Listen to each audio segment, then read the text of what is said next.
Okay.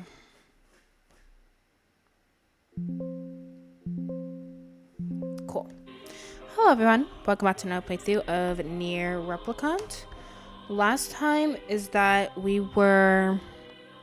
What did we do last time? Shoot. I think last time we got through the ship. And stopped the giant girl Shade, learned a little bit more about her. I think we also did I think that's what it is. We did the law robotics fight, fought the robots, learned a little bit more about that. And we did the loyal Cerberus fight and learned a bit more about the dogs and all that stuff. So we have one more fragment left. I think it's the sacrifice fragment. I was hoping to see if I can get an eagle egg before we go on to destroy this entire area, because eagle eggs are hard to find and it's a necessary item for a weapon upgrade. I've been pretty busy with running around collecting materials, doing side quests to get materials and whatever, so that I can get the weapon upgrades. So that once we're done, I can read the weapon stories. This is one of the places where the eagle eggs will show up. It will fall down to there where my cursor is showing. But nothing is there.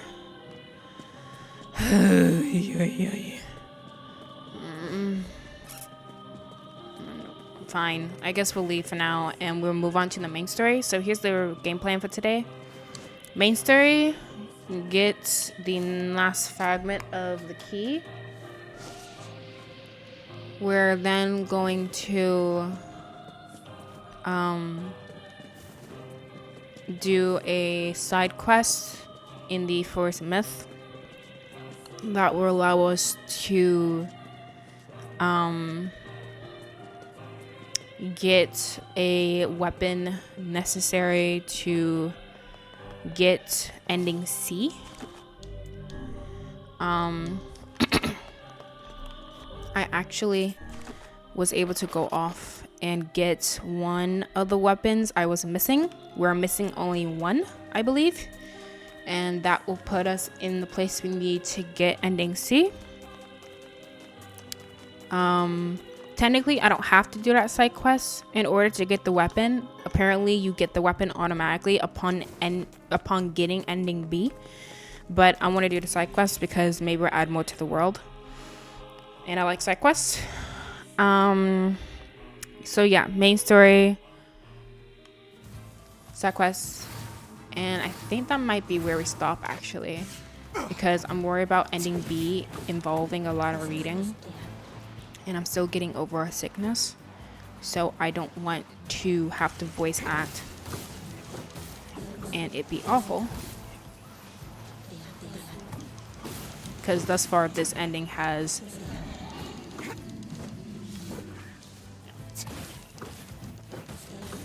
a lot of reading in it. So I don't want to destroy my voice more than I have to.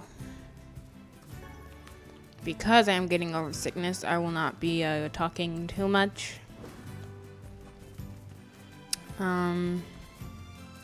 So yeah.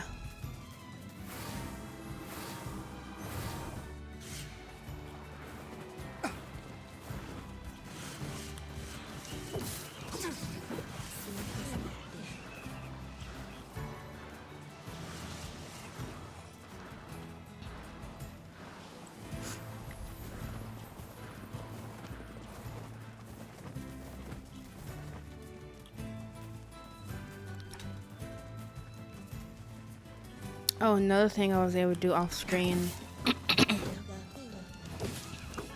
is you know all those different moonflowers, and I was talking about how for a side quest you have to like make this particular seed. It was like a pink moonflower seed. I was successful in doing that, and I found out online that you can actually grow a white moonflower seed, and that is actually what is called the lunar tier. So through some time manipulation of my computer and a whole lot of planting, I was able to grow a lunar tier and got an achievement for that. I think it was like the legendary gardener achievement. Okay, let's go talk to Popola.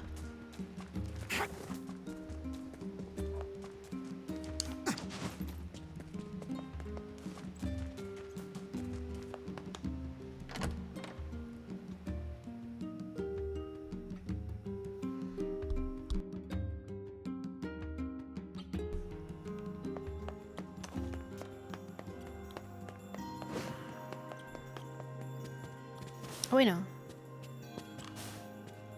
Yeah, no, this is it. Learned anything new about the Shadow Lord's key, Popola? You know, I was just going to talk to you about that. You remember the Aerie, right? That depressing shell of a village? Not so much anymore, it sounds like. I just got this letter from... That's the letter from the Aerie. Sacrifice. Yep. Sacrifice? That's right. You're a... I'm afraid Grim... What do you mean? The Aerie, and now they've not I agree. You're overthinking it. I won't get Yona. There are shades there. heard. Well, if that... Try speaking with the... Yeah.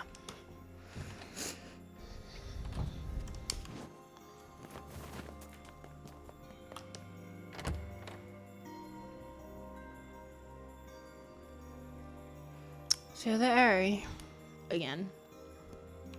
The Aerie, huh? What a soul. It is a very bleak place, and they're so depressed.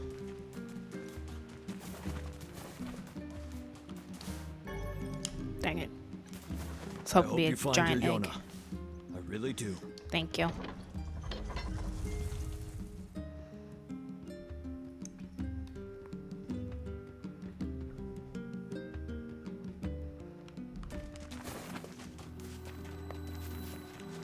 I cannot fathom that village setting up a mercantile. They must have truly opened their minds. Yeah, I have my doubts. Aren't you glad to be going back home, Kaine? Home? Place is a shithole. Don't be so nervous, Kaine. We'll protect you. I got me taken care of. Worry about protecting yourself.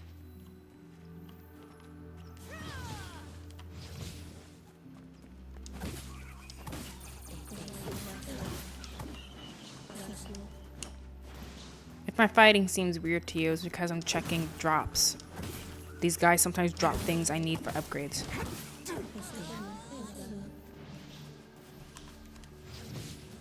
Why did my thing keep missing?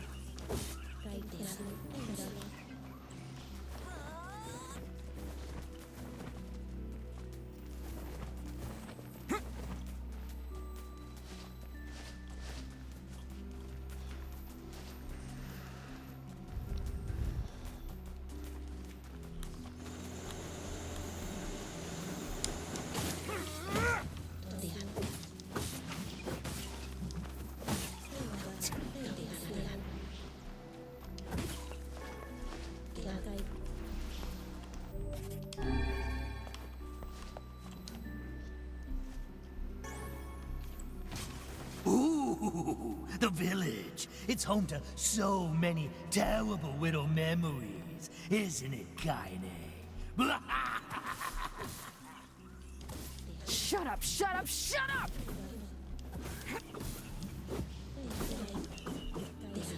We're just gonna pretend we didn't hear that.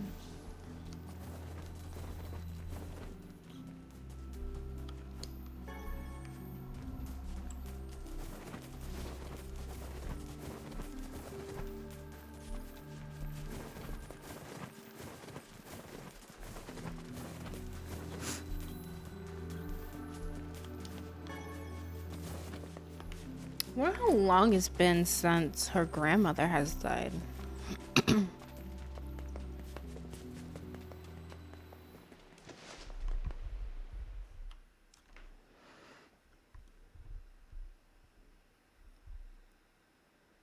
We do not desire. We do not desire needless conflict. If we can continue to live with humans, Then we can continue to live peacefully. But that young man will come. Yes, the young man will come. He will kill us all. Women and children included. what should we do? What can we do?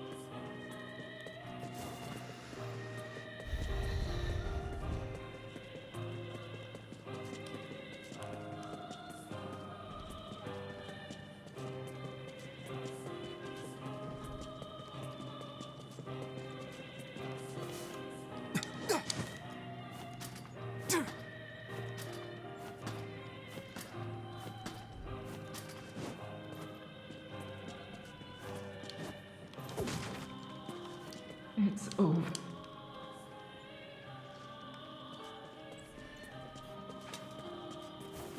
Something dropped there. I'm gonna grab it.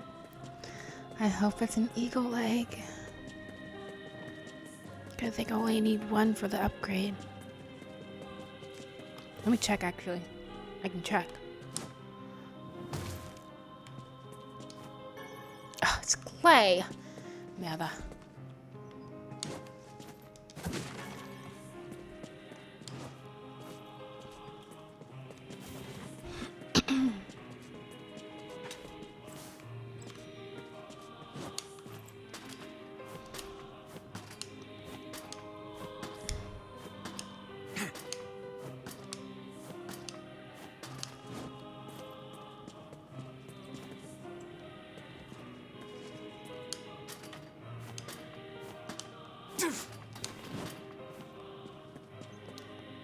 Hello?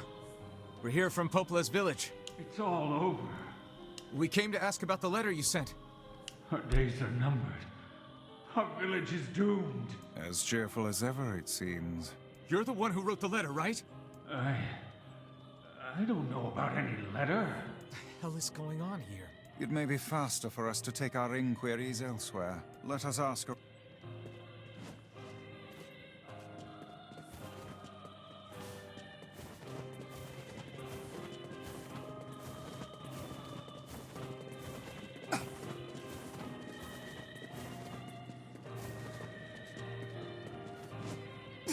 I don't believe... It's over. The shape...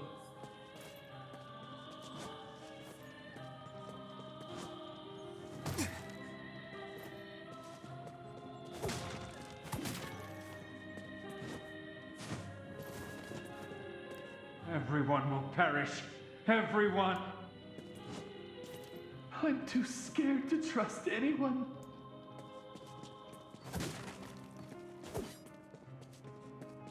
You.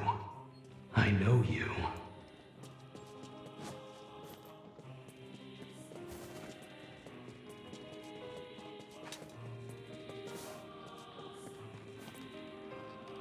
A letter, huh? So, you know about the letter? Maybe I don't. I'm not sure. Which is it, man? Oh, and if I may ask, are you friends of Kaine?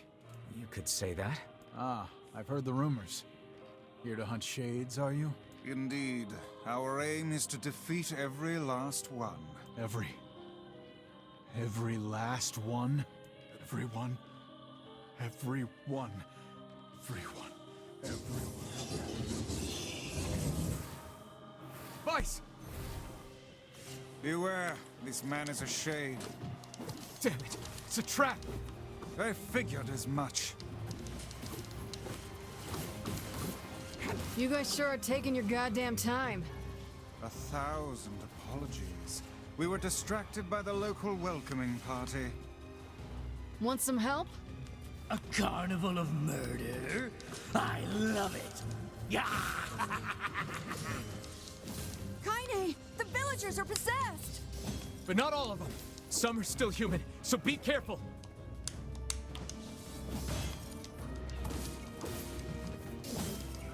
Sis!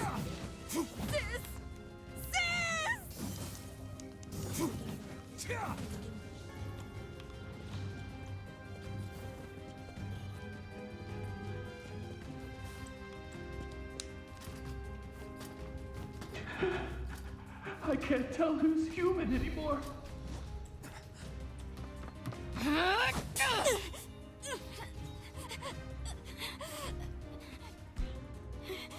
Get out of here!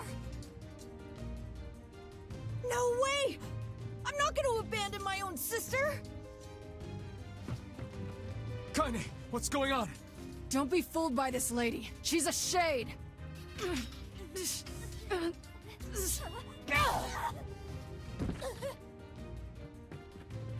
No! No!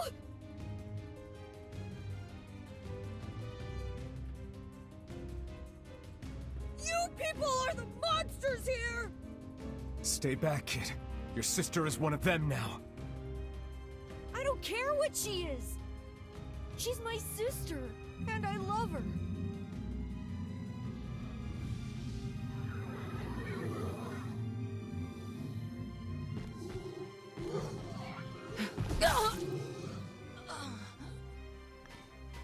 Kaine!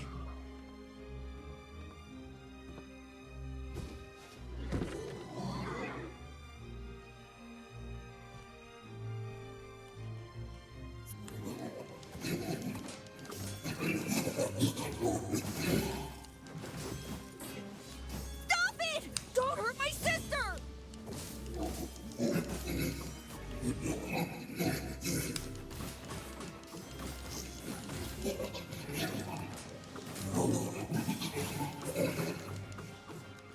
What madness. These people are behaving as if we are the villains.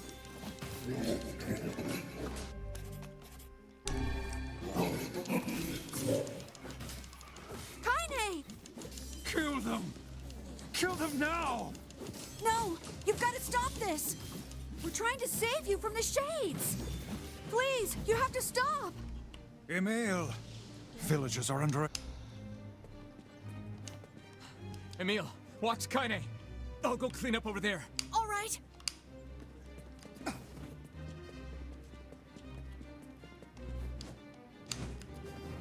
Put down that weapon, please. I beg of... What could those black swirls be?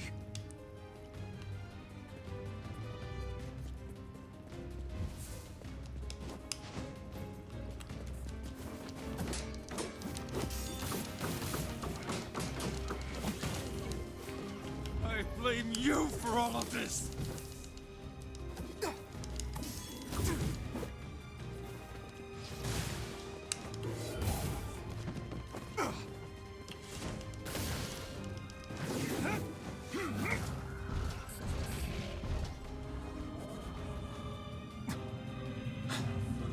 What's happening?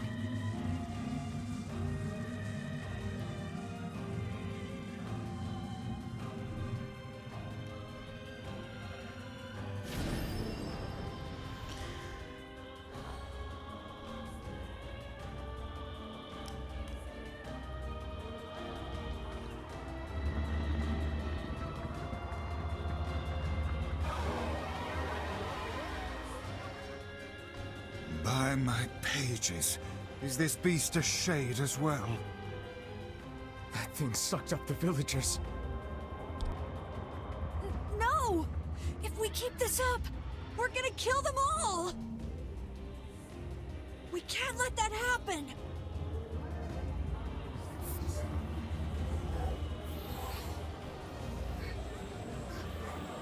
So you're saying our village, our world, what am I, who am I? I feel something from within the creature.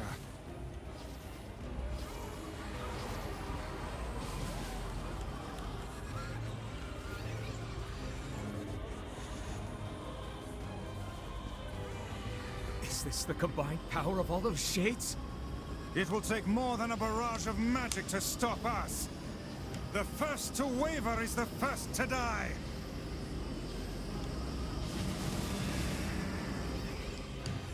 I sense magic coming from the center of that eye.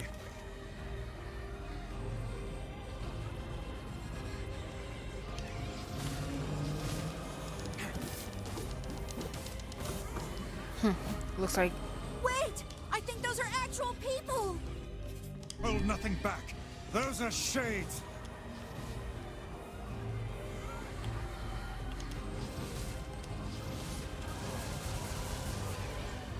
Oh, shoot. Such speed.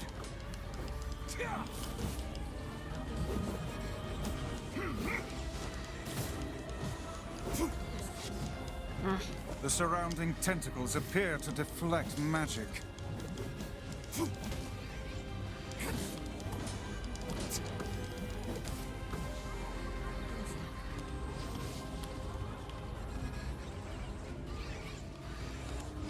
Now, focus your magic on the beast's center.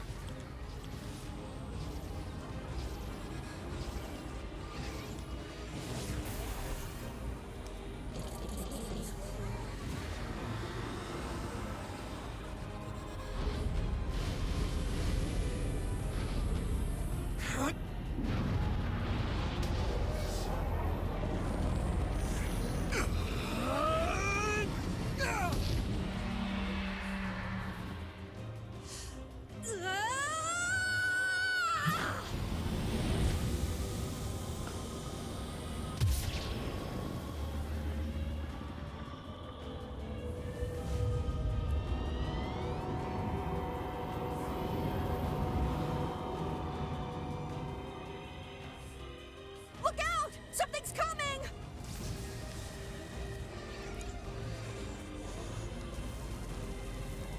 Its weak point is located around the back. Try attacking it from above. I'll try to pin it down! Emil!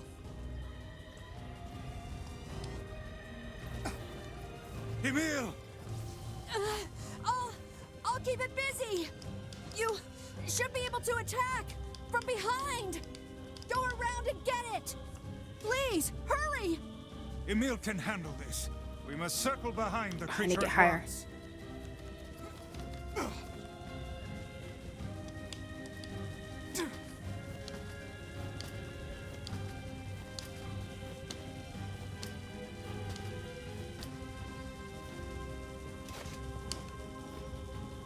You must strike it in the eye.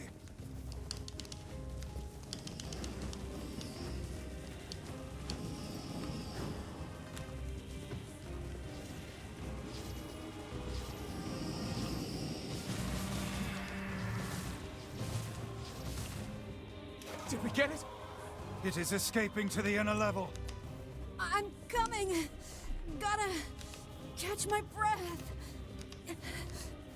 Careful, Emil. It won't help anyone if we lose you here.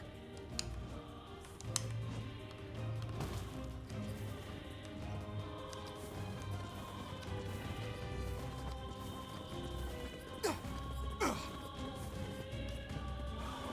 damn it! We beat the hell out of that thing! How can it still move? Its combined powers are beyond even my greatest suspicion.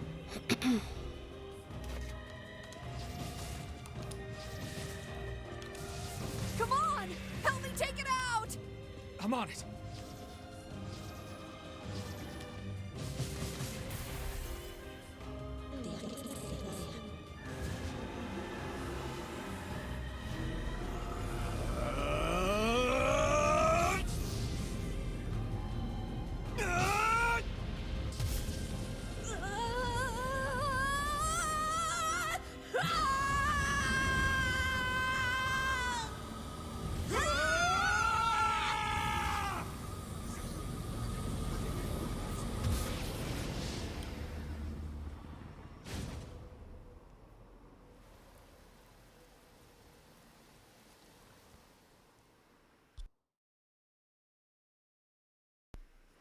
Let's see. New medication cycle, observed slow progress, non-usual reading, send to some.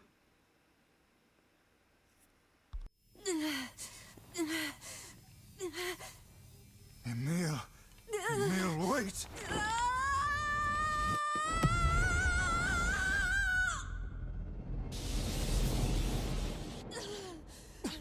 Emil! He's gone. His instincts have taken hold. The ultimate weapon is being deployed.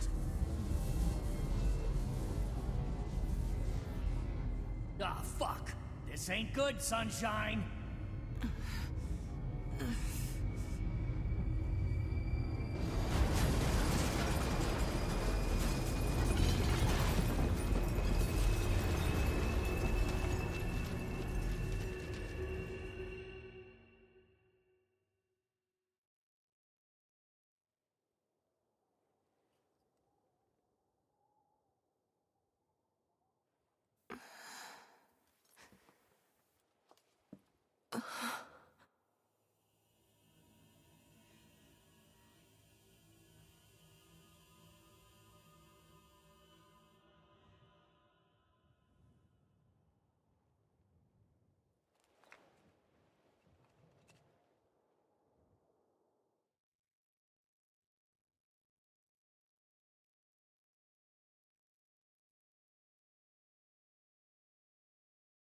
Uh-oh. This is bad. Okay. Uncontrollable magic. I have to protect the people I love. That was my only thought as I unleashed a magic powerful enough to destroy not only the shade, but everyone else as well. All of them. So many innocent lives. Destroy. Eviscerate. Crush. Kill. These are the dark impulses that overwrite all other thoughts. As a being that was created to be a magical weapon, these are my instincts. Or maybe it's better to call them our instincts. Emil's dream. Rampage.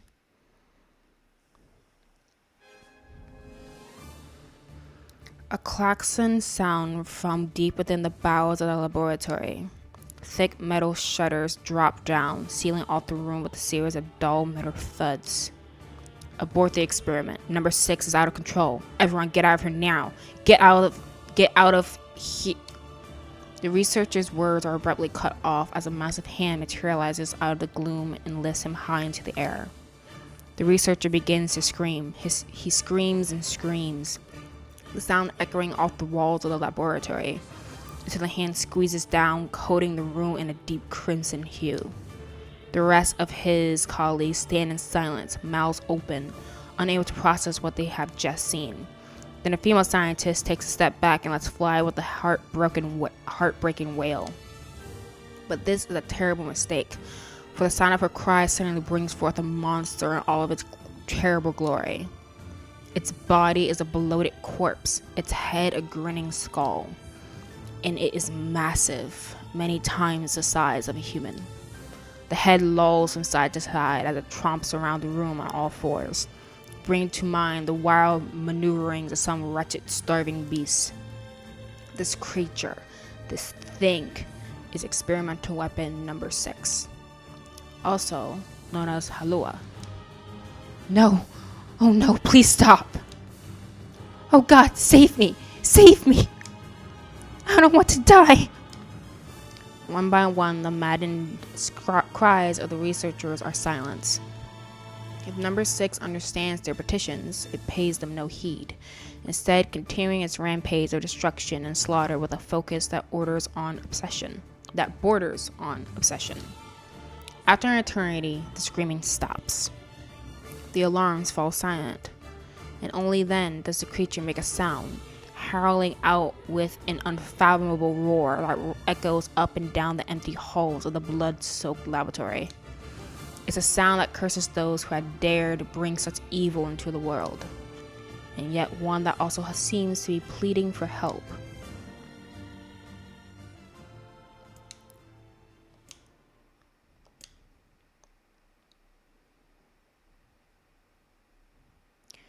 Two sets of footsteps echo in an otherwise silent corridor in the first level of the laboratory. One set belongs to a young boy, his eyes blindfolded and his hands restrained.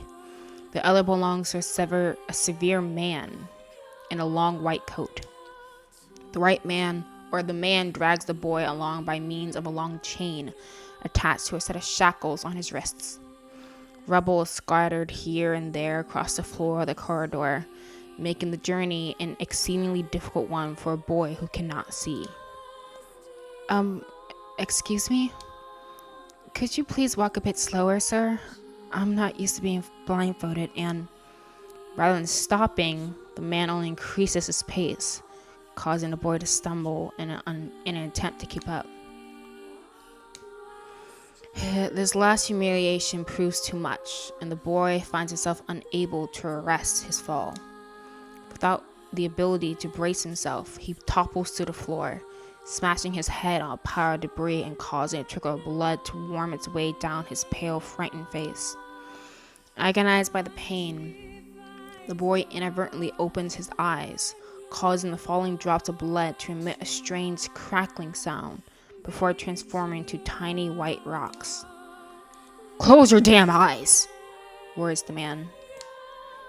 Yes, sir," stammers the boy as he slams his lids shut. He hadn't realized the blindfold had slipped off during the fall, but now he keeps his eyes squeezed shut so tightly that sparkles appear against the black of his vision. The boy is Emil, also known as number 7. He is a magical weapon whose eyes are capable of turning to stone anything that falls under their gaze. "Don't look at me," barks the man. "Never look at me." "I'm sorry, sir. I'm looking at the ground now. So you just hand me the blind..." Instead of waiting for him to finish, the man extends one foot and presses Emil's face to the floor with a heavy black boot. "Sir, stop. You're hurting me." "I told you to keep your eyes and your mouth shut, so do it." The man knows this boy, this weapon, could wipe him with a single glance, and yet subduing him in this way gives him a sense of relief. After making certain the boy is sufficiently cowed, the man leans down, retrieves the blindfold, and knots it tightly around the boy's quivering head. "Right then. On your feet. Let's move." Emil staggers to his feet, trying to ignore the red liquid oozing down his face. The blood doesn't matter. The pain doesn't matter. All that matters is finishing the job they have set out for him to do. The second level of the laboratory is in even worse shape than the first. The environs are littered with rubble and rock, making the thought of a decent foothold laughable. When the man's eyes linger on a section of rubble stained a deep red, he has a sudden image of warm, gooey brownies slathered in a strawberry sauce. His stomach lurches at the thought, but when he attempts to avert his eyes, they land on the remains of a human being rendered into what could only be described as paste. The man blinks. His mind goes strangely blank before attempting to determine exactly how many humans had to be sacrificed to create the scattered piles of flesh around him. After a moment, his thoughts simply cease altogether, as if his mind realizes that trying to put such a thing into form is folly. "You can go the rest of the way on your own," says a man in a voice much weaker than he wishes it to be. "I mean, what does it matter? You're not even human. You're a monster." With this, the man spins around and dashes back down the hall. A helpless Emil simply listens as the footsteps of his erstwhile captor fade into the distance. Emil finds himself alone in a room with a stench of death and blood. For a moment, he considers opening his eyes, but the thought of the horrors that await him quickly squashed his plan, or this plan. Instead, he stands still and listens intently. Eventually, a far-off sound reaches his ears. That's the howl I heard before. Emil resumes walking, using the sound of the distant voice to guide him, almost as if it was calling him home. By the time Emil reaches the 3rd level, he is moving on memory as much as sound. His hands and face are covered in fresh wounds from numerous falls, but every time he thinks about giving up, his mind returns to his sister. We studied together. We ate cookies together. We cried together. We laughed together. And sometimes I was the only one who got yelled at. That's why I was never lonely. Our being together allowed me to stay strong. For Emil, his sister was all he had to live for. So holding that feeling close to his chest, he pressed on, one slow step after the other. Finally, Emil found himself drawing close to a certain experimental chamber in the deepest part of the laboratory. The howl is very close now, and as he touches the switch that controls the door, he thinks about his mission. Number 6 is the ultimate weapon. She is his sister, and he must turn her to stone. The door slowly opens, revealing the massive interior of the experimentation chamber. After a few steps, Emil removes his blindfold and slowly opens his eyes. His sister lurks before him, but she looks nothing like the girl he once knew. Instead, he sees a savage beast crawling on all fours through the shredded remains of researchers. As the thing that had been his sister stops and tilts its head in Emil's direction, he focuses his gaze on it. A series of soft crunching sounds emerge from the creature as his magic does its terrible work. First the fingers, then the hands, arms, legs, head. What little color the beast once possessed fades to a dull, ashen gray. And yet somehow it summons what strength remains and pulls itself toward Emil, one slow, lumbering effort at a time. Wailing, the massive monstrosity closes in. Is she worried about me? Or is she coming to kill me? Emil feels prepared to accept either outcome. After all, this was his older sister, the person he loved more than anyone else in the world. Hello, The moment Emil speaks, number 6 comes to a sudden halt. Silence descends on the chamber as the siblings stare at each other. I'm sorry, Halua, but everyone says you're too powerful. They say it's too dangerous unless I seal you away. I'm so sorry. As Emil watches her body begin to turn to stone once more, number 6 simply waits in utter, perfect silence. I'm sorry. I'm sorry. I'm sorry. I'm sorry.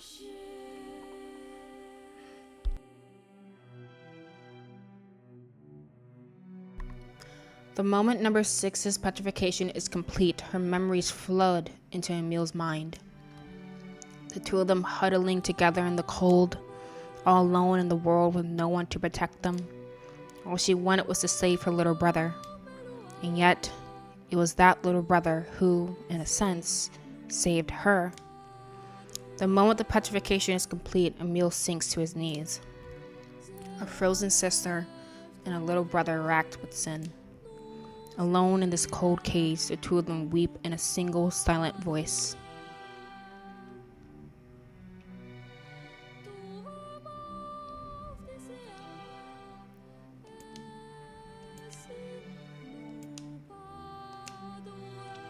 It was our combined power that destroyed the Aerie. Whole existences, entire lives, even their memories. We took it all. We took everything. My sweet, gentle sister turned into a monster. And the same thing will happen to me now that I have her power. And my instincts as a weapon win out and destroy me in the process. If that power ends up hurting someone I love,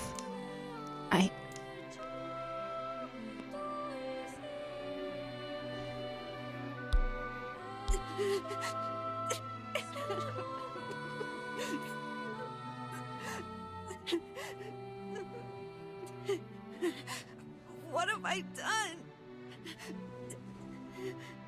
I killed innocent people. I killed them all. But you saved us. If it wasn't for you, we'd all be dead. We owe you.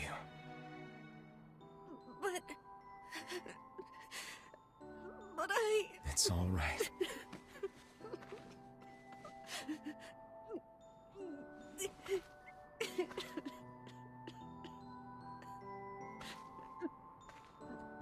Really? Don't look back.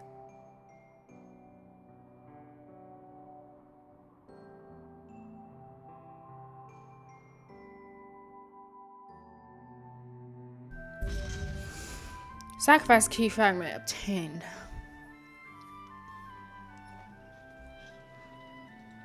We had best be off. Yeah.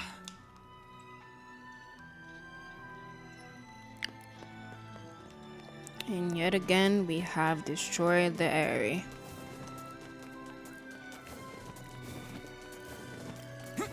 So one of the things that the shades, as we were killing them, were saying, that's kind of what the boy with the sister said, that we're the monsters, we're the one ruining everything, that they're just, the shades are here just trying to live. It reminds me kind of Undertale, an anime I'm watching. This is the last of them. Yep. Now we can find this. We certain. Hold on, Yona.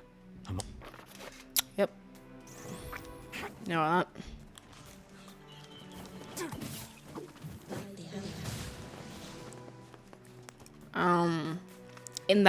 In all these stories, in people's pursuit for...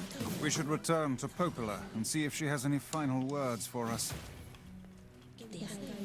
protection of a single person, people group, or whatever, they start to become the very thing that they're fighting against.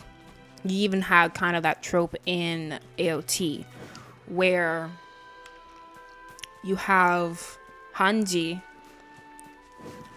talking about their enemies in season 4, saying how she refuses to become, in order to protect her people, she refuses to become the very thing they're accusing her and her people of being these savage monsters who just go on rampage and just eat people.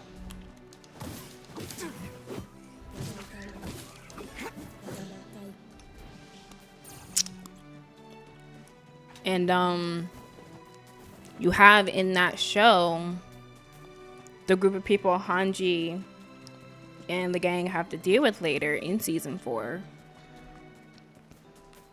Originally, those people were the victims. But then they turned around and became the very monsters they were accusing Hanji and her people of being way in the past. In Togen Anki, you have the Oni versus the Momotaro. Or Taro. It's true, the Oni did go around eating people. But now they're just trying to live their lives. And now it's the Momotaro starting up mess, killing innocent people. So I feel like it's a similar thing in this one where you have the shades kind of like the Oni, kind of like Hanji's people in AOT. Folk just trying to live their lives, but... Oh. What is it?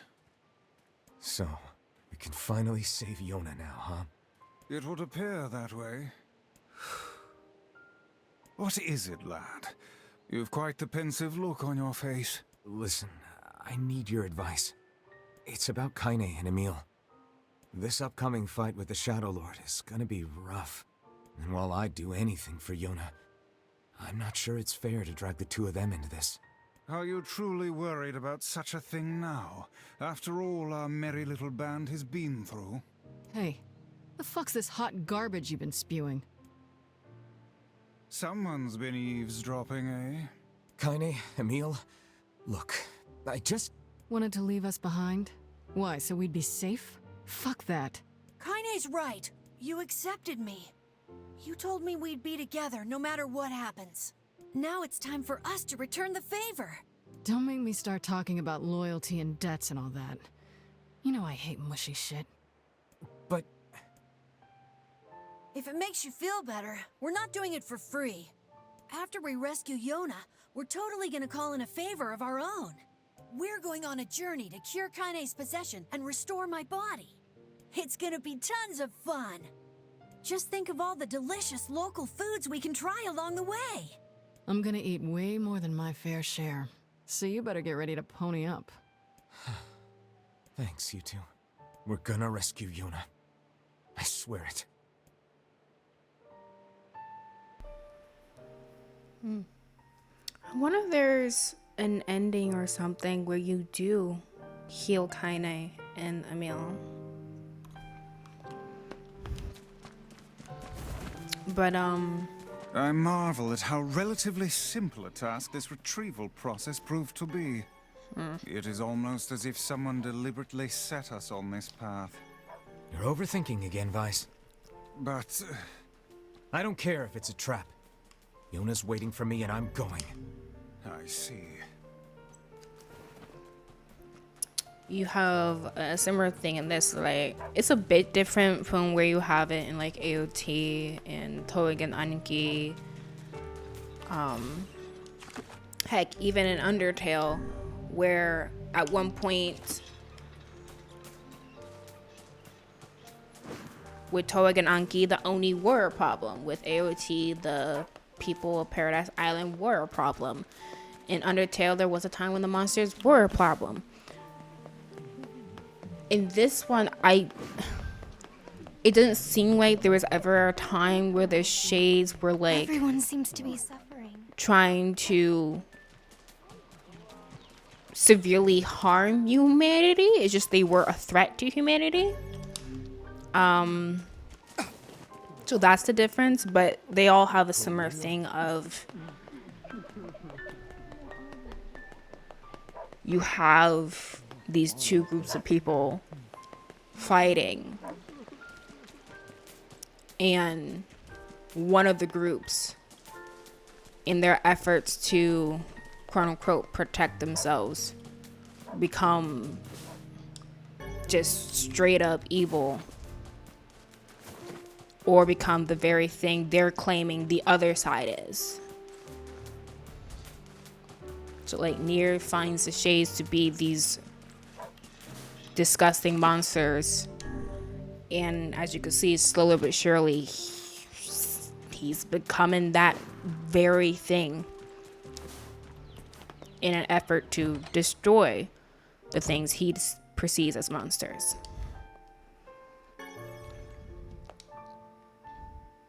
Who knew the game would be similar to Undertale? Never would have thought that.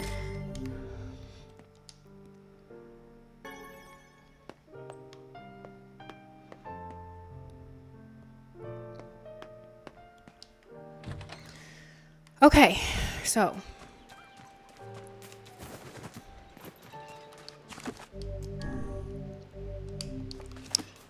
like I said I was going to do, I said I was going to do the main story and then do the side quest. Side quest involves going to the first myth. So we're going to run over there now. And I think that's where we're going to end it.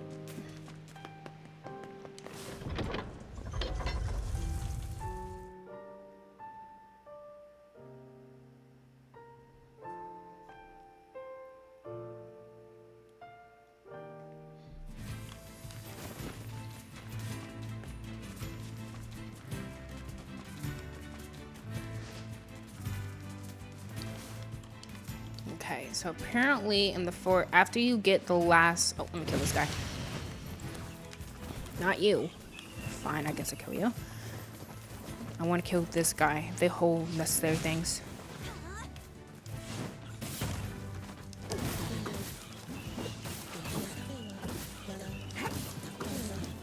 They sometimes drop things I need for upgrades and stuff. Okay.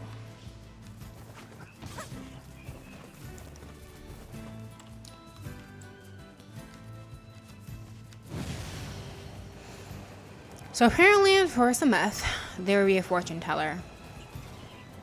Fortune teller will give us a mission that will, as a reward. That's new. Oh, that's new. Oh, I want you.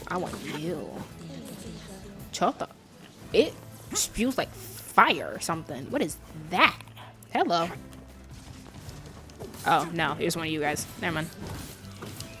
I guess I just haven't seen one of those in a while. So I guess if they have like this orange hue about them, they do the little dancey dance and like be problems.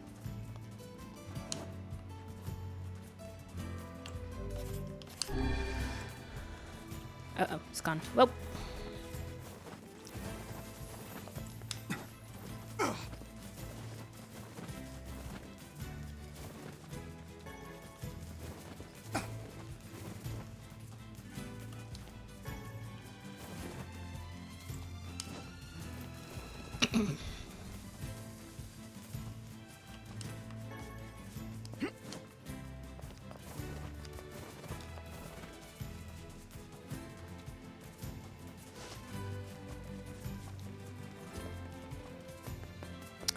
Okay, let's see what this is about. Let's see if this actually works, because apparently this side quest only pops up after you get the sacrifice fragment.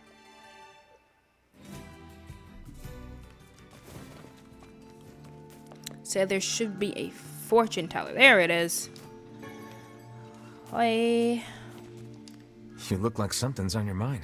Well, a week ago, I had a sudden brainstorm that the real money is in the fortune-telling business, so I'm trying to set up shop. Fortune telling? You know it. And once I get my special gazing stone, people will be flocking in from miles around. But what? The stone was supposed to be delivered, but it hasn't come. No stone means no customers, and no customers means I'm eating dirt tonight. Again. Can't you just get another stone? Well, they're pretty rare. I think Popola knows something about them, but she and I aren't really that close, so I don't want to bug her. The magical stone. We're friends. I'll ask her. Oh, would you? That'd be great. Let's hope this quest isn't particularly complicated.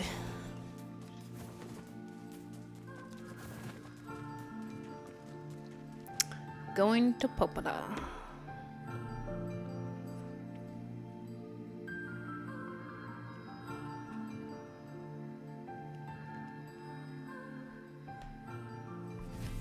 I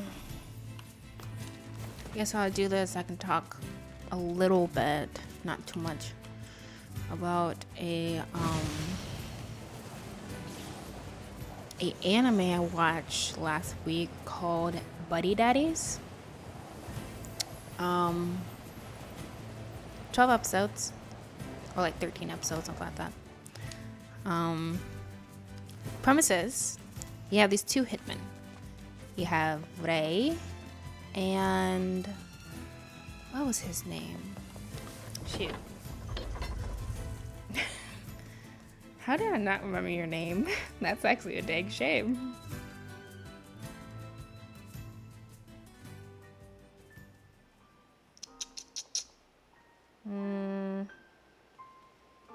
Bro, what's his name?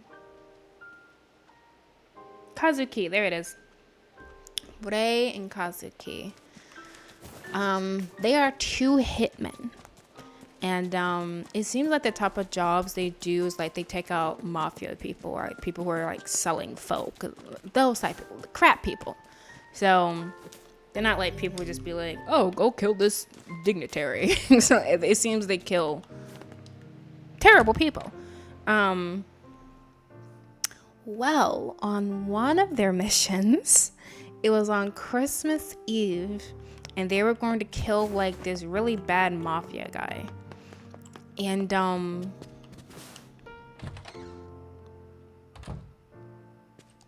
You're really gonna do it? The whole village is buzzing, you know. They say you're gonna go rescue Yona. I guess it's really happening, huh? I'll bring her back. I promise. About that. Yeah? Nothing. Never mind. Popola just loves to worry. Anyway, you be guess. Thanks. Hey, Popola, you know anything about some kind of magic fortune-telling stone? Oh, you mean the Eye of Power? Sure. And yes, I know it's a funny name, but that's what they're called.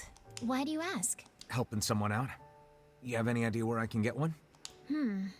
Well, there used to be some on the roof of the Lost Shrine. I'm willing to bet they're still there. All right. I'll give the Lost Shrine a shot. Arigato. Lost Shrine had to go for the main story. We will not be continuing the main story. We'll be doing side quests.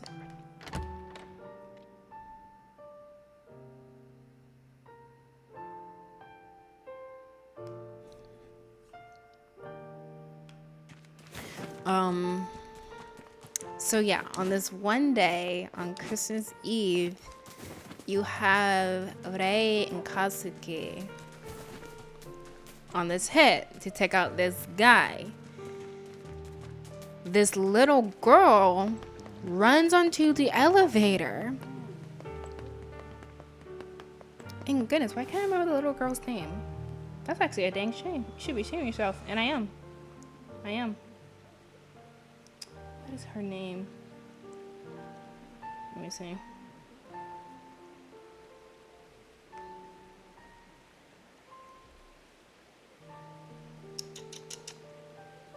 Miri. There it is. She was so cute. This little girl, Miri, runs onto the elevator where Kazuki is. Oh there. And Kazuki has this giant cake that he made by hand because he's going in posing as Santa Claus for this mafia guy's wife's party. Are we ready? Let's all make it back alive, okay? It's a plan. No promises. And so he's pretending to be Santa. He got like this giant cake. And Miri is looking at the cake and she's like, oh my gosh, Santa, that cake looks delicious. Can I try some? And Kazuki, not sure what to say, says, sure. Miri tries it. She loves it. This stuff isn't really important, but I'm just giving off what I remember.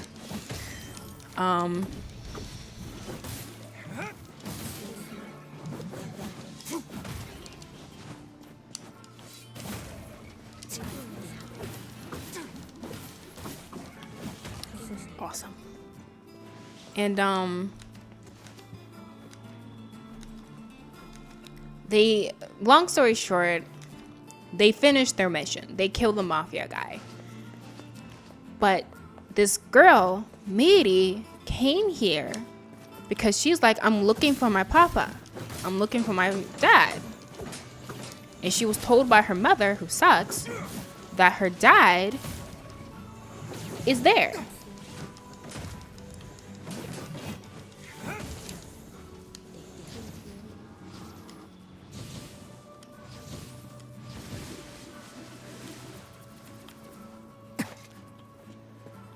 So, turns out her dad was there. The dad was the mafia guy, and Rei has shot him dead. Right before killing him, he actually took, the mafia guy took Miri hostage. Because, you know, Kazuki and Rei are trying to kill him.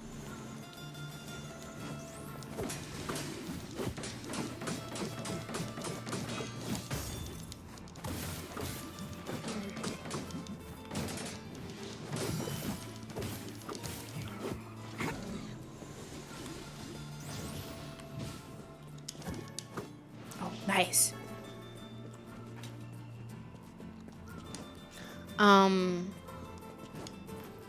Takes the girl hostage.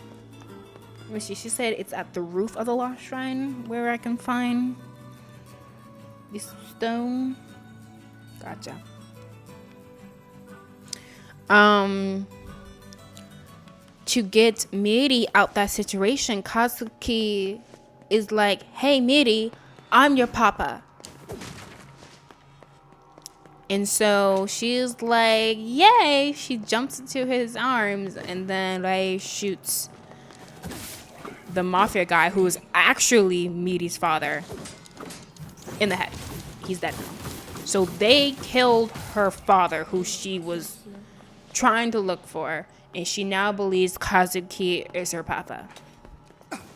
So the whole premise of the show is that you have these two hitmen, these two assassins, basically playing daddy for this little girl who thinks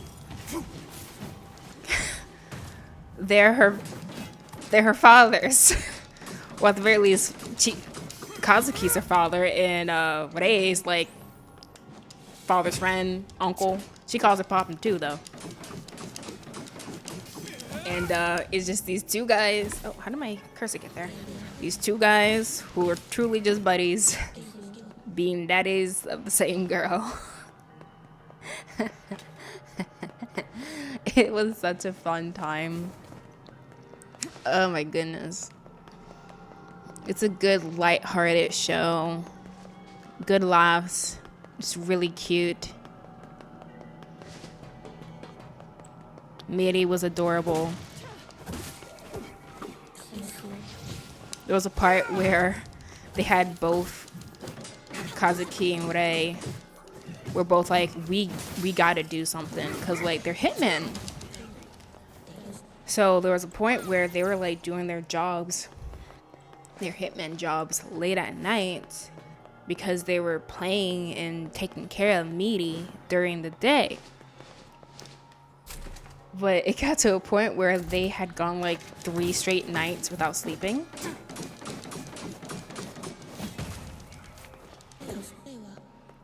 And so they went through a part where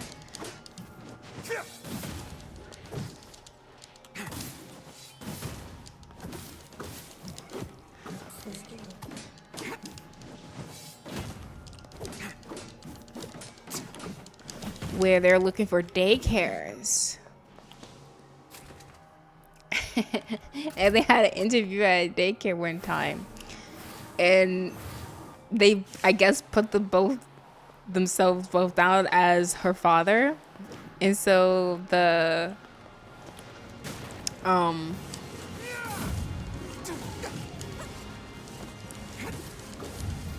daycare worker is like, so you're both her father? And they're like, yeah.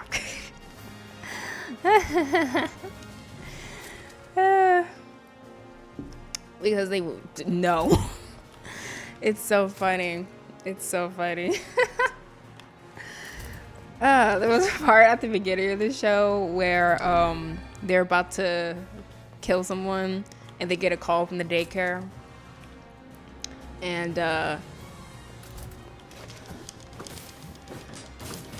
daycare worker is like, yeah, Miri's not feeling well. She says she was like a little sick or whatever. You have to come pick her up.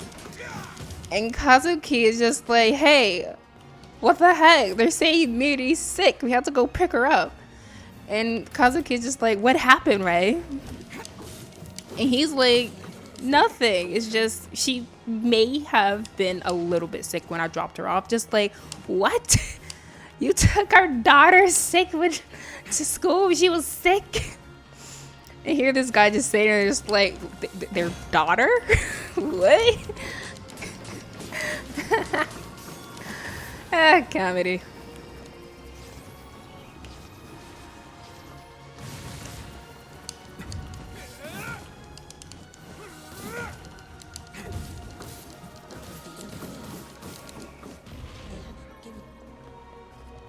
Just getting all the parts I need to do upgrades.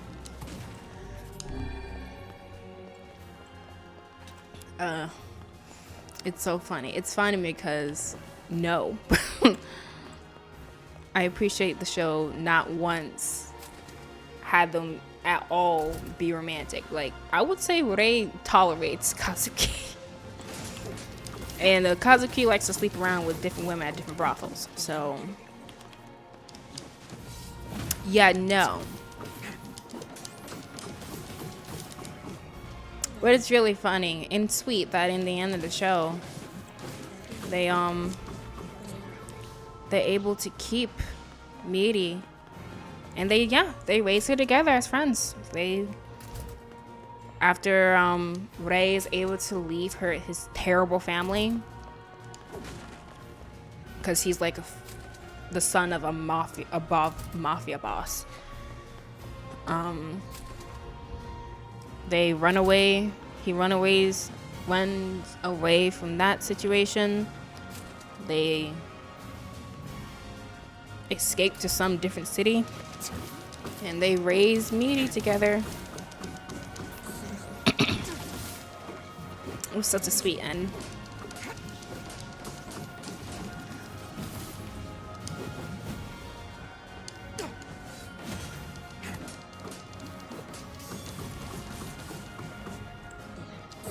Very cute story. If you ever just want to have a little sweet fun,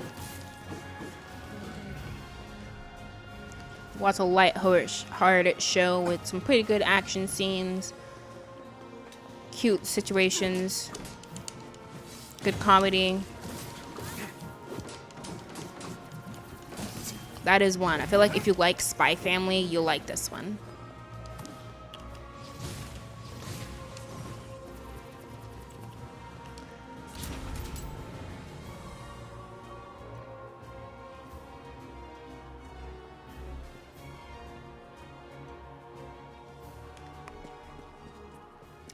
Good times. Good times. I also started another show called Monster. That was nothing like Buddy Daddies. The idea is you have this doctor, Dr. Tenma, who works in this hospital in Germany. He's Japanese though. And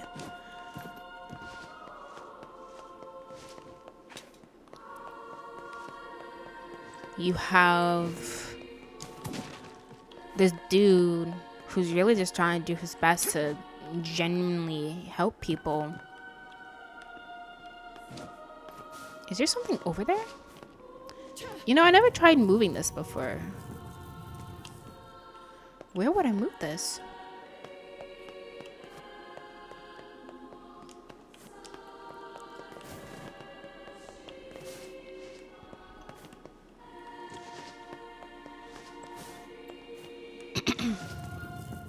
Oh, the markings on the ground. Okay.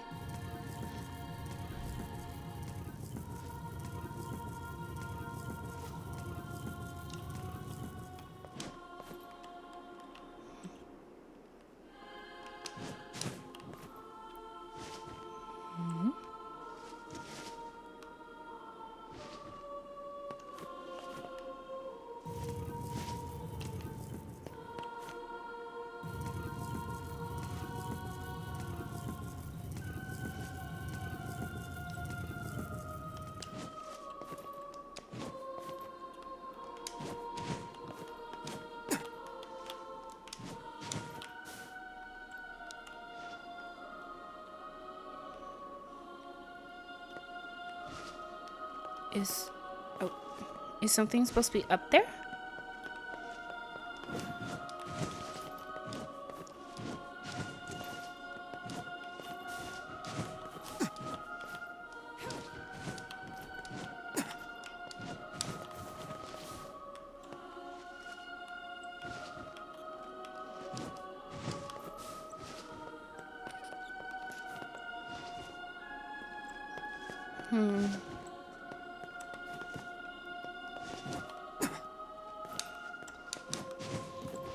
No, I think it's just another way to get to where we're supposed to.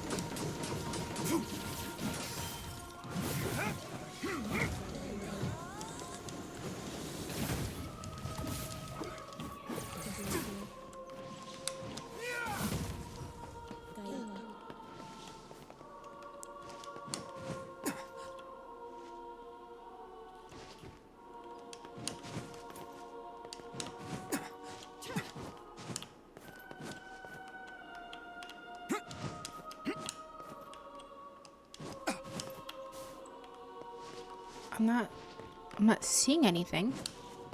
Oh, hello.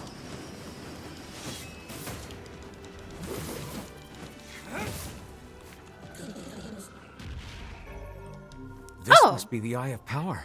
Yay. Oh my gosh. I can feel magic just gushing out of it. I must say, I'm impressed. Telling one's fortune with such a powerful stone could produce rather accurate results. Simple machine. Perfect. But yeah. He just works with like the most awful people. Like the director of the hospital, he's a surgeon at. He's like a really good surgeon. It's all about just making money, gaining hospital prestige, and making sure the important people like mayors and diplomats are treated before other patients. Like there was a kid, a boy, who was brought in with a gunshot wound to the head. He had been shot in the head.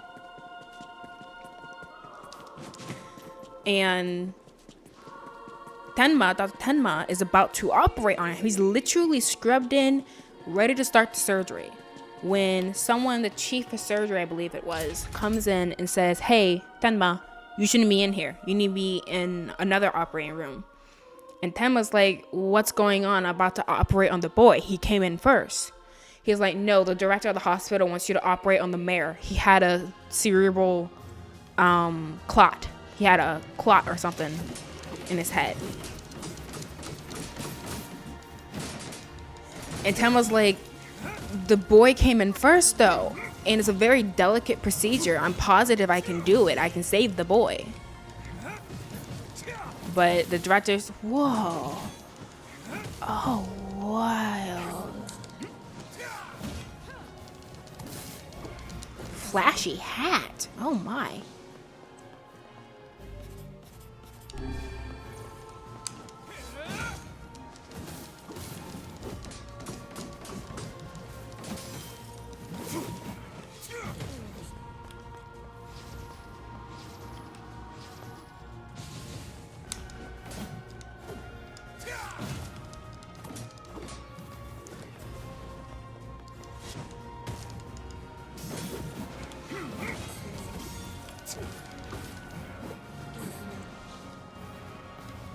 But the... Oh, there's one left. I don't want... Wait, no. I think... No, he's out here. Oh, no, he's in here. Yes. Yeah, but Dr. Tenma is really set on trying to save this boy. He's saying he can definitely do it. But the chief of surgery is like, "Nope, you gotta go save the mayor. You gotta go take care of him." So Tenma at that moment decides to go against what the chief of surgery says, because earlier in this episode, this is the very first episode, he had decided to go and do what the chief of surgery told him when a similar thing had happened. A construction worker, Turkish construction worker, had come in. And Dr. Tenma was in the middle of doing that surgery when he was called out of it and was told to go operate on some CEO who would give the hospital a bunch of money. And at that moment, Tenma did leave and didn't operate on the Turkish man. And the Turkish man died.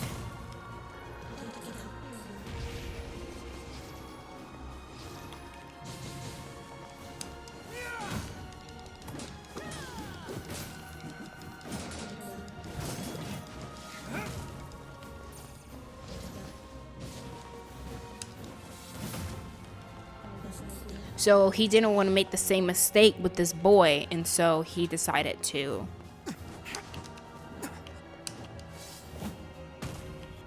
operate on him.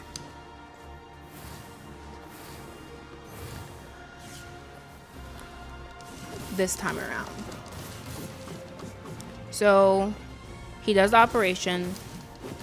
The mayor does die, but he is able to save the boy. Problem is, though, boy has twin sister. Boy's parents are dead. They were found killed. Sister has kind of lost her mind. She keeps muttering, kill me. She's not in the right state of mind. Dr. Tenma's taking care of him. Bro, can we leave? Thank you. And one day, both the boy and the girl disappear. And we have a 9-year time skip. And we find out the boy and the girl are alive.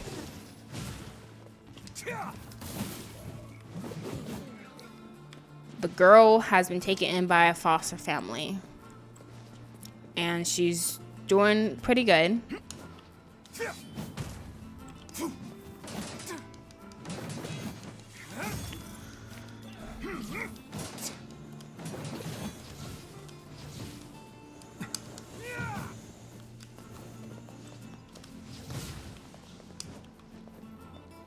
The boy, though, this is kind of a spoiler.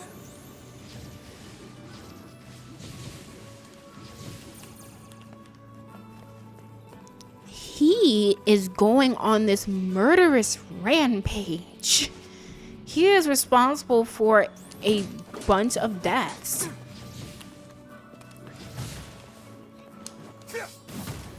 And we find out that it was actually him that killed his and his sister's parents.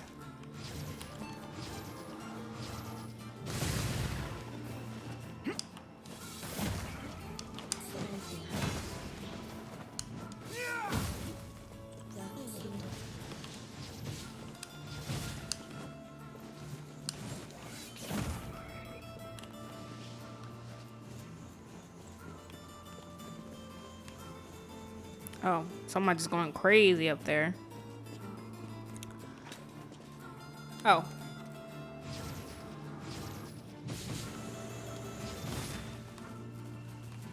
Be nice if she gave me something better, right? And it was actually the sister who had shot him in the head because of what he did. So I'm guessing the whole story, I'm not that far in, I'm only like episode 9 or so. I'm guessing the whole story is watching Dr. Tenma, who again saved this boy, not knowing he was a murdering crazy person, trying to find him, trying to stop him. I'm guessing figuring out why it is he's doing this. Oh there. Okay. Because that's my biggest question is, like, he has killed just a bunch of people. And I'm not sure as to why. It gives All for One from My Hero Academia vibes. My guess is he's killing everyone. Whoops. Because he has a strange possession problem when it comes to his sister. That's what I'm guessing.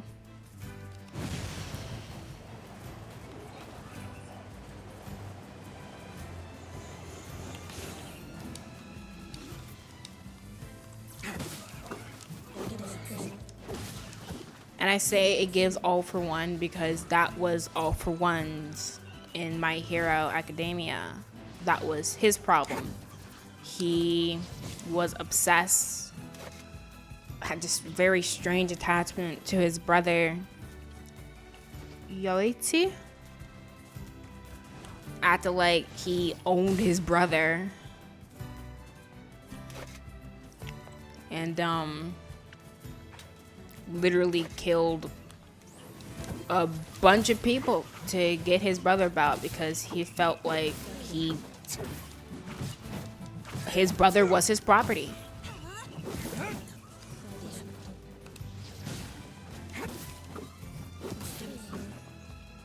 Crazy man, and I feel like this brother Johan or Yona, I don't know what his name is.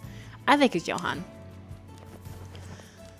I think it's going to be a similar thing. It's like he just buck wild crazy, obsessed with his sister, not in the oh I want to fuck her type way like some animes like to do. More like I don't know how to describe it. Just a weird obsession.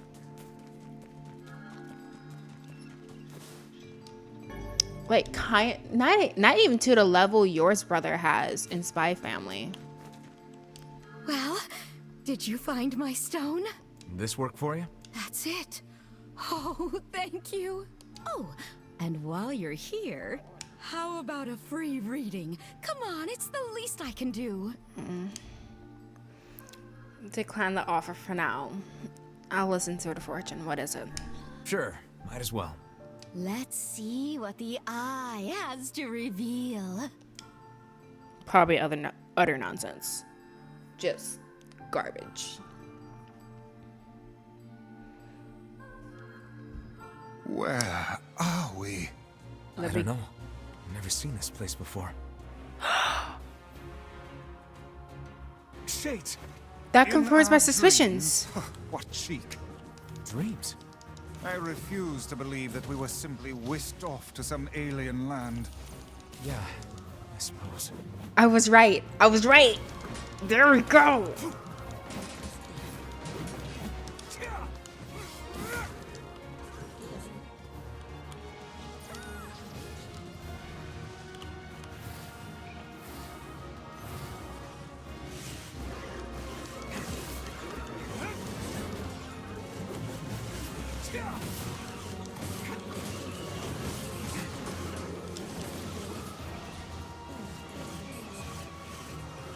Gotta check the drops.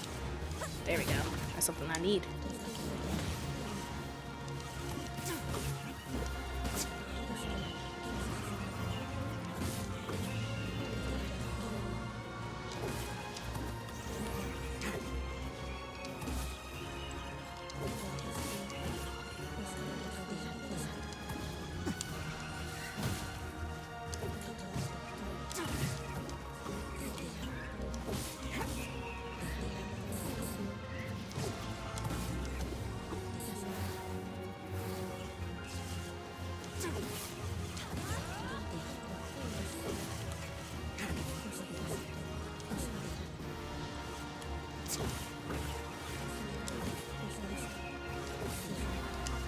Nice.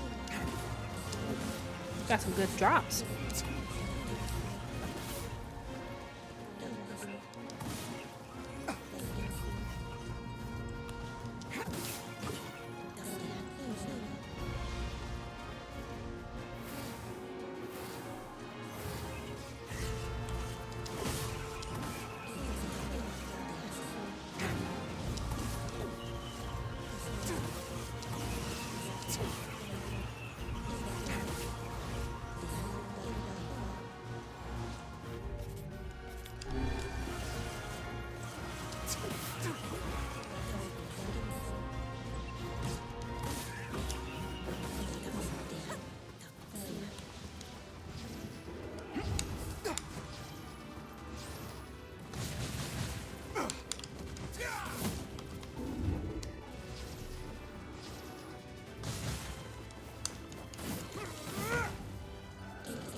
What was that? I cannot say, but I doubt it was a mere daydream if all of us experienced it as one. I think I've seen that before. Wow, I don't know what happened, but you guys look pretty shaken up. Yeah. There's a deep inner meaning behind this fortune, but I'm not really sure what it is. I guess I need more practice. Anyway, thanks again for the help. Stop by anytime. I think I'll pass for now. What was that all about? I don't know. It gave me some serious deja vu. Did it now? Yeah, like I'd been there before or Yes, you something. have. But at the same time, it felt like something was pushing down on my chest. Well, it was just a dream. Best to put it out of your mind. So the reason I said I knew it is because when we did our first round,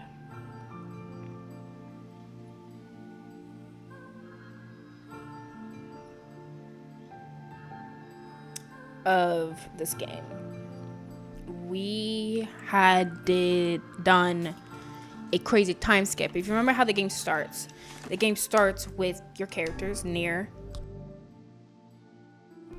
and Yona. They're in that building we were just fighting in. And Nier's like, Yona, whatever you do, don't touch that book. And then Shades come, fight. Yona collapses, and then Nier's like, please somebody help us. And we have a time skip of like 2,000 years, something like that. A very long time. So yeah, at the beginning of the game, that confirms it. We're playing as the original people before they underwent the Gestalt procedure to separate the soul from the body. And then after the time skip, you start playing as the shell, which is our friend here. Confirmed. All right. How about...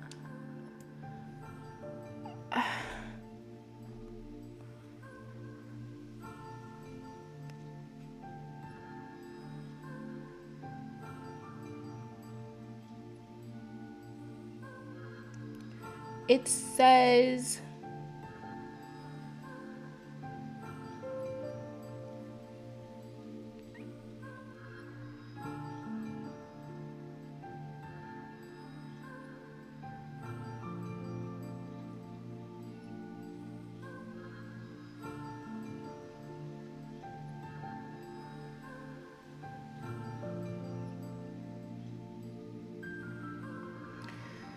the iron pipe can be picked up inside the supermarket where Yona was hiding. Thanks. All right. So I can go. Oh, wait a second. Does that mean I can continue going in there fighting things and getting stuff? How about... If that's Sure. the case, Let's... well, we need stuff. Might as well, you know?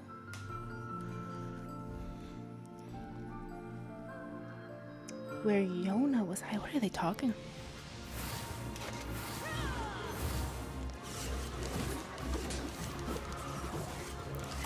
And the fact that Emil and Kaine are able to come into this memory, or whatever this is. Oh, leather boots. Oh man, you get some good stuff in here. Shoot, I'm about to not continue the game and just screw around in this fortune for a little while. Does she stay once we get to the next ending? I hope so, because she's nice. She drops a lot of things I need.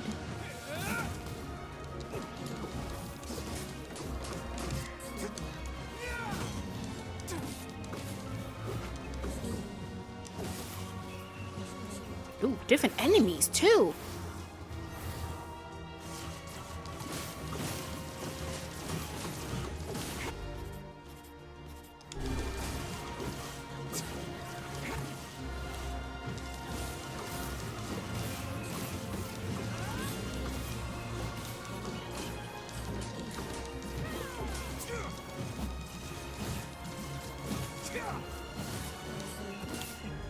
Dang, I lost a lot of health.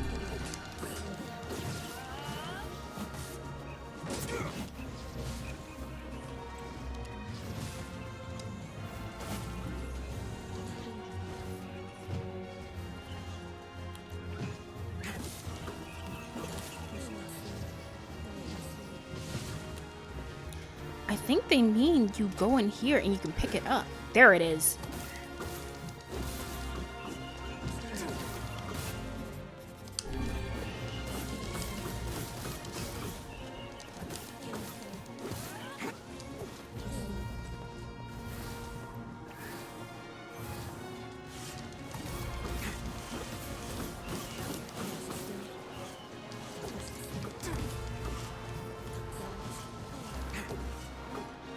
I'm gonna go and pick this thing up. Awesome. Hey, you found every weapon! Let's go, boy! Yeah, that.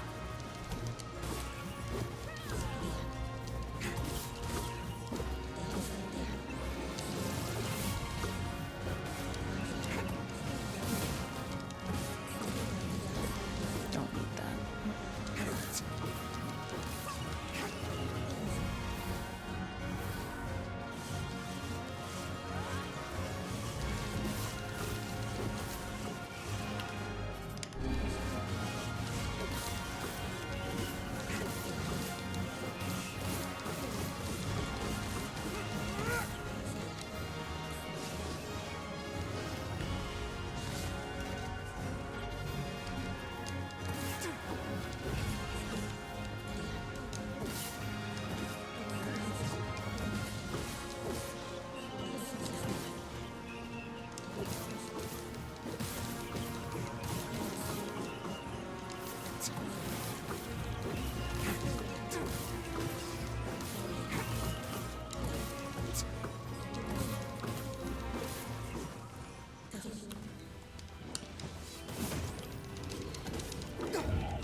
What was... I cannot say.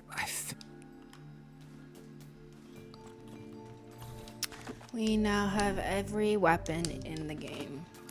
All that's left is to upgrade them completely.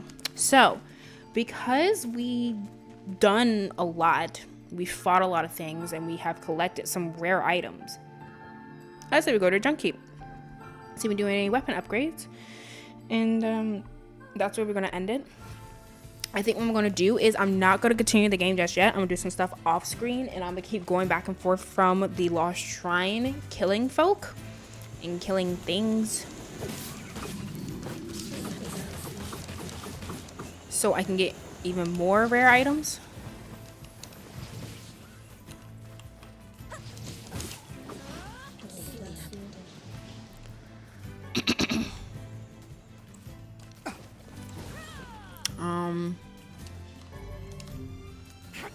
Yeah.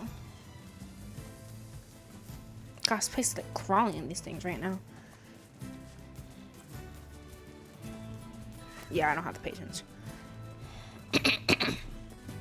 We should be able to do a couple of upgrades. Hopefully. Fingers crossed.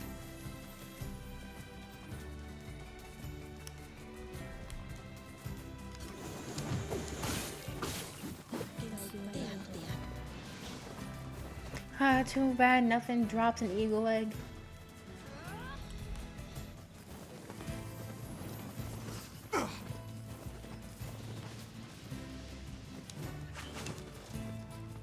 Yeah, must be because we're near the end of the game. You have these different enemies popping up, like glowing weirdly.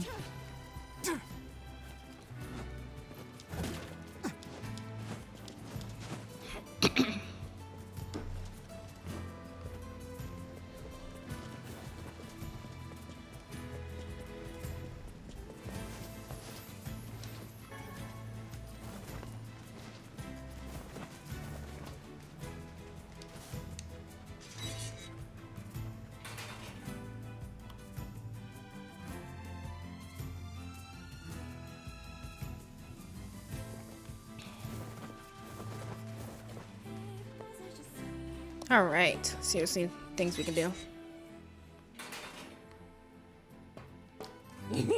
What can I help you? Man's cracked. Alright, I can do that. I can upgrade the iron pipe. I can do this one. This one. This one. This one. Okay. So let's see. This one's at level 2. Level 2. 2, 2, 1, 1. Just that one. So I need iron ore and a complex machine. Iron pipe. I need 10 rusty buckets. I know the secret to doing that. Subdued bracelet. That's at level 2. This also needs a subdued bracelet. It's at level 2. This requires a 4-level necklace. And this one. So let's do this one. Alright, let's upgrade it completely now. So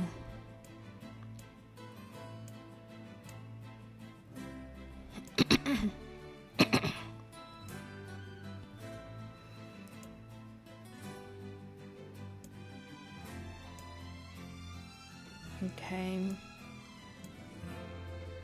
That should be easy enough to get. Metal piercing's pretty rough. Broken wristwatch. I've seen only gotten that a couple times. That's a rare drop. Okay. So I think what I'm going to do now is buy more iron ore. What can I help you with?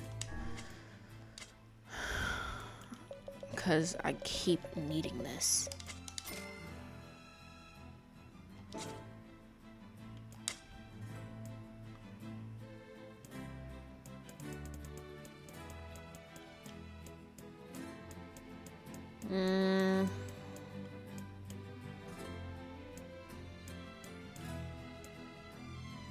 I can't imagine eating eggplant or anything.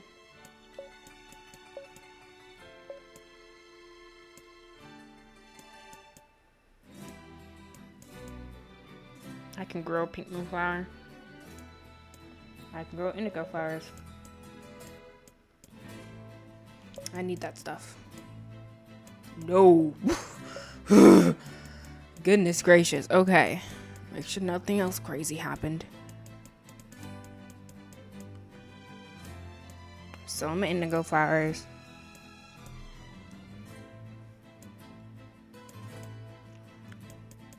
As long as none of my precious metals are going away. I need those. I need all of those. I don't think I need berries for literally anything. And if I do, I can buy them. Come back. Okay. So, rusty bucket, huh? That involves me going to seafront using earthworms and fishing for rusty buckets. They're not hard to get.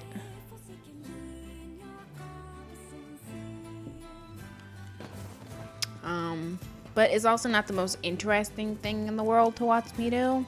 So I think that is where we're going to end it once we get back to the village.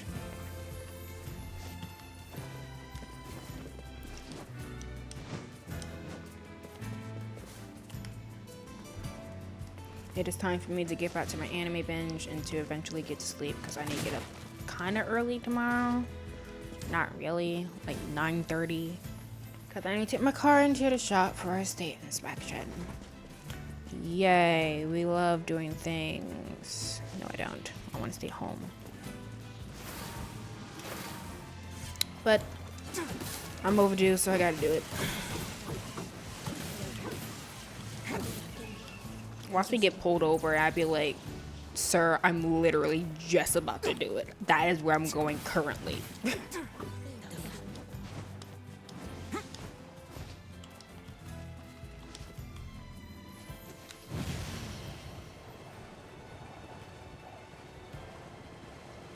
So in all honesty, the next playthrough of this game may not come out anytime soon. And that's because, or more like, I probably won't do the next playthrough of this game anytime soon, because I want to keep going in and out of the Lost Shrine collecting stuff.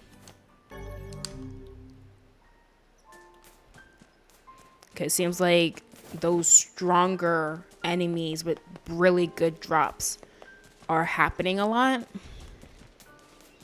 right now, and that's in the fortune telling place in the Lost Shrine. So I want to take advantage of that and see what I can do to get as much things as possible, so that when it is time for me to have all the weapons upgraded and go through the weapon stories, it's not going to be that complicated, because I would have done everything by then. So yeah, so next time, probably going to continue with going for it with ending B. We're going to finish out this last run, or this next run, and then we're going to go on to ending C, which, as far as I know, you play the game as normal. Only now you have all weapons. That's my guess. Ending D is supposedly exactly like ending C, only you make a different decision during the last fight. And then there's ending E, where you load up the same game and you put in a different name. You don't use the name Nier or anything like that. You have to use a completely different name. So I'll probably do like Quincy or something. Quinn again.